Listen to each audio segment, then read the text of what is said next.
Dagdag pa sa ating mga balita mga kabrigada, tiniyak ngayon ng Malacanang ang tuloy-tuloy na pagbubukas ng mga oportunidad sa trabaho at hanapbuhay para sa mga Pilipino, kasunod na rin ang pagbuti ng employment situation sa bansa nitong buwan ng Pebrero.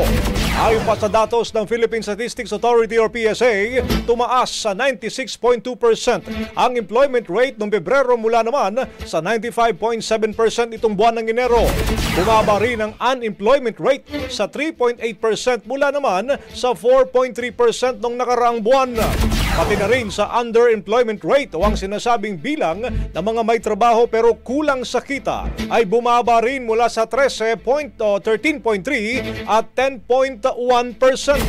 Sinabi naman ni Palace Press Officer Claire Castro na ang pag-angat ng employment rate ay patunay ng epektibong pamamalakad ng pamahalaan upang mabigyan ng pagkakataon ng mga Pilipino na makahanap pa rin ng trabaho.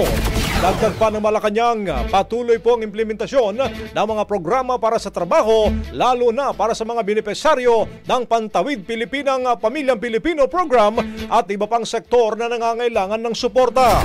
Tiniyak naman ng pamahalaan na hindi titigil ang paghahatid ng mga inisyatibong pagpapalawak ng oportunidad para sa maraming Pilipino dito sa buong bansa. Ang bahaging ito ay hatid sa atin ng NutriCleanse Herbal Capsule. Linis tiyan, sexy tiyan.